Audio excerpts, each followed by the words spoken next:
Now, before we get started building our lighting, there's one thing that we need to talk about, and that is light maps. Light maps are effectively a second UV channel, and the game engine will look at your light map and look at how your lighting is casting, and it will look at those two things together to give you good calculations for your lighting and your shadows. So light maps aren't that complicated to make, but they can take a while because you have to go back and effectively re-unwrap all of your models, and you have to make sure that there's no seams except for in areas where there would logically be shadows. Thankfully, UDK actually has the functionality to create light maps for you. Now, they're not the best light maps, but they're going to work for what we are doing right now. So to access that, you have to go to your meshes folder. So let me open up my meshes. And you have to open up your static mesh. So double click on it. And here is our static mesh for our back wall. And to create your light maps, you have to go to Window, Generate Unique.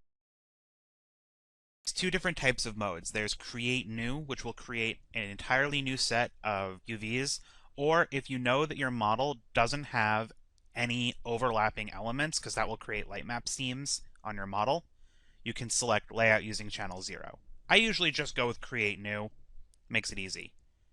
And UV channel to save results to, you want to set it to Channel 1. And just hit Apply. And it's going to take a couple of seconds depending on how complicated your model is. Since this is just a plane, it does it really quickly. And then once you've created your light maps, you're going to scroll up to your static mesh settings, and underneath your light map coordinate index, you want to set this to channel 1, because channel 0 is the channel that has your texture in it, so channel 1 has your light maps. And you're going to hit enter and save. And now we've created a light map for our back wall. So let's do that for the rest of them so you guys get the hang of it. So here's our base stage.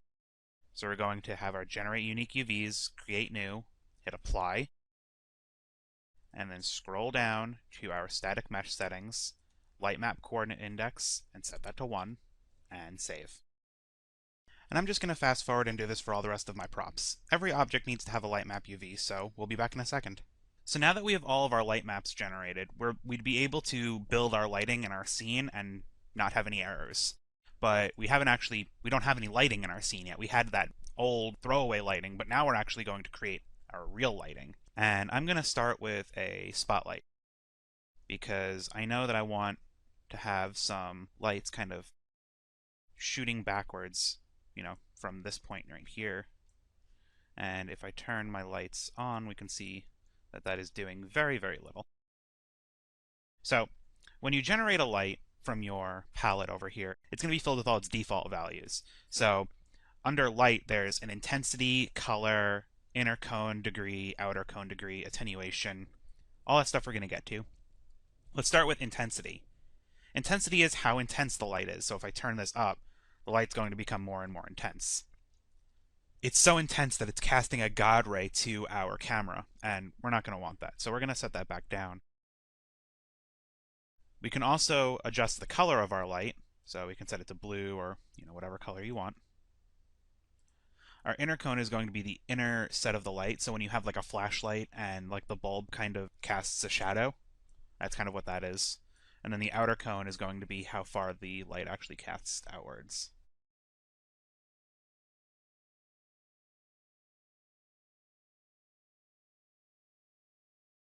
Our attenuation is how far the light actually goes. So if we turn this up high, the light is going to continue outwards more.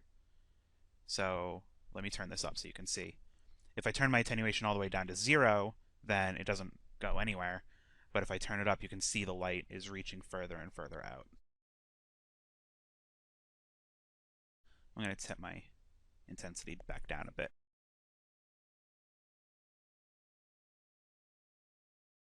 And those are the main things that we're going to use while creating the lighting system for our scene. So I'm going to pull this guy out and bring him up a little bit. And because these guys are blue, I imagine they'd be casting a blue light, so.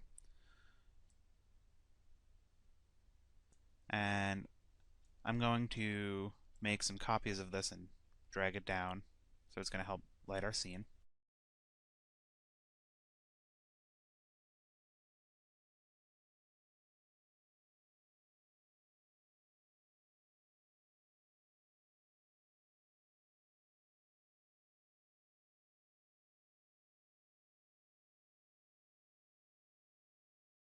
Now, as we talked about before, if we have too many lights that could probably be overlapped, we're going to get this like little X on here. So we just need to kind of, I know I want there to be an extra light down here, but we're just going to have to move it a little bit so that we're using our light in a appropriate amount. So if I hit play, we're getting a little bit of, we're getting some nice atmospheric lighting there. And then I'm probably going to want to put a light where these lights, where I'm going to put a light where the center platform emissive is glowing. So let me escape. So I'm going to drag in a point light.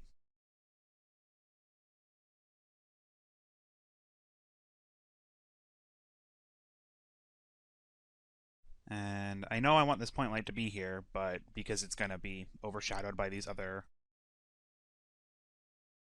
And I know I want this point light to be here, but because the spotlights are all around it, it's going to give me that X, but I'm just going to kind of ignore it. But for optimization purposes, later on, if we were making a real game, we'd have to address things like this. But for right now, it's fine. So I'm going to set my light color to another sort of bluish color. And I'm going to bring my attenuation down and my intensity down a bit. Because, it's kind of just going to be in this little area right here. And then there's also some lights underneath there, which I'd like to have showing. So I'm going to copy this guy and put him underneath there and bring the attenuation down even more, and the intensity down a little bit as well. So if I come over here and I hit play, I run over, now we're getting some nice blue lights over there. I'm creating a really nice atmospheric mood for our level. Cool. I'm going to hit escape. And while the lighting is working for the level that we have right now, if we ever decide to like move our cameras a little bit, it's going to be really dark. So we're going to create a few more lights to really help to create a nice level of depth. So I'm just going to draw in another spotlight over here. And I'm going to bring my intensity pretty far down so it's just kind of illuminating the area.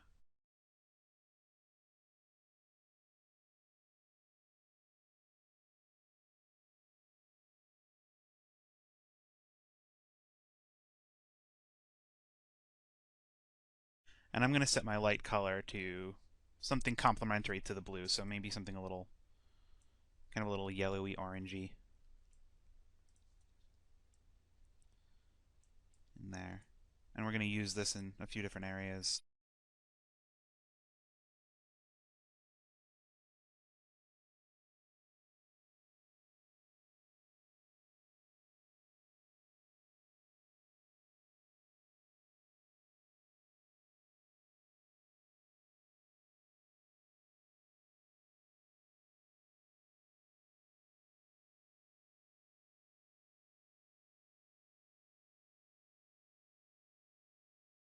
And I'm going to hit play. And again, this is just a test of what the scene is really going to look like. We're actually going to bake our lighting in a second to see what the scene really looks like. So let me hit escape. And I'm just going to save really quickly. And now I'm going to come up to this build button right here that's been here the entire time. And I'm going to do a drop down, and I'm going to set my lighting quality. Right now it's set to preview. There's also medium, high, and production. Production is going to be the highest quality. So I'm going to hit production, and I'm going to build this. And we'll come back when I'm finished building it. And so our lighting is finished being built. So what I'm going to do is I'm going to come and I'm going to play it, and we can see what our lighting and our shadows look like when they're all baked and everything. And that looks pretty cool. We got some nice atmospheric level there.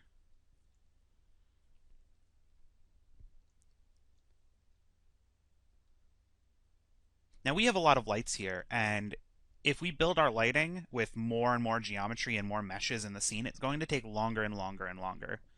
So we can actually tell Unreal 4 what things are important to be lit and things that aren't important to be lit. And we use something called a light mass importance volume. So you come down to your volumes, and it's alphabetical, so light mass importance volume, and you can just drag it out here. And it's another box that looks kind of like our post-processing. And we're just going to scale it up so that it fits the main portion of our level.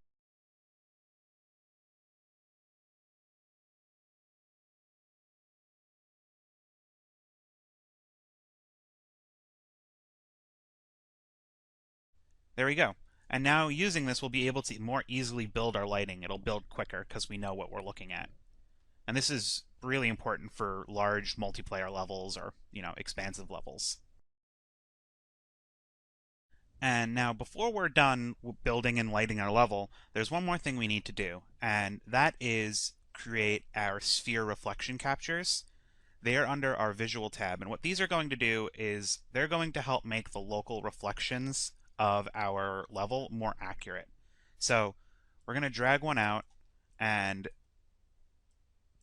they just look like little spheres here, and they have this fairly large radius for the amount of area that they can see.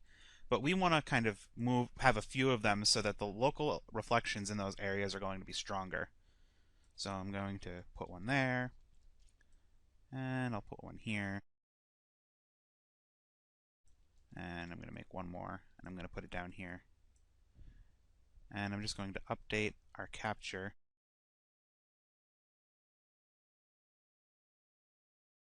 And this is something that isn't going to be seen very easily because of the way that we created our level with a lot of roughness because of the metal is so kind of old and worn. But in certain areas, you'll be able to see it pretty easily, like in the back on our X forms, when the character runs by, you can see that they turn a little bit of blue because they're reflecting our character.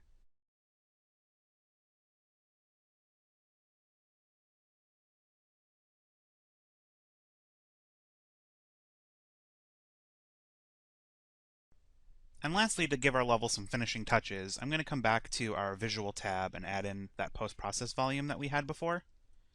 And I liked some of the things that we had going on there, so I'm just going to make this fill our level. Make it a bit bigger. There we go. And I wanted to add back in that vignette because I thought that looked kind of cool. So I'm going to put that in and turn it up. And I'm going to increase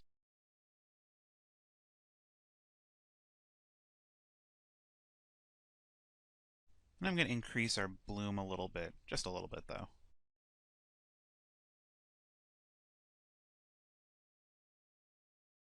I'm also going to turn up our ambient occlusion a bit.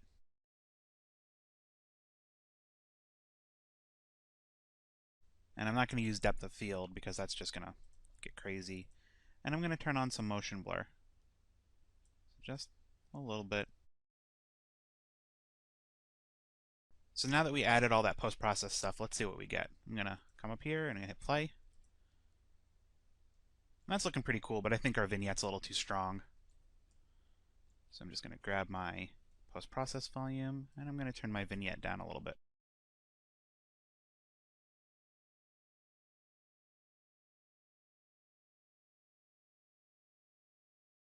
So that more or less covers creating a side-scroller inside of Unreal 4. We imported all of our objects with smart pivot points so that we could easily place our objects inside of Unreal 4 and build our level out. And we created our materials using the textures that we created with the PBR workflow in mind. And we added some cool lighting and learned a lot about the different elements of creating a side-scroller inside of Unreal 4. So I hope you guys learned a lot. I myself learned a lot while working on this tutorial for you guys, and I thought it was a lot of fun. And thanks for watching 3dmotive.com. If you guys have any comments or questions, please don't hesitate to leave a comment on our forums, and we'll get back to you. So, thank you very much. Bye.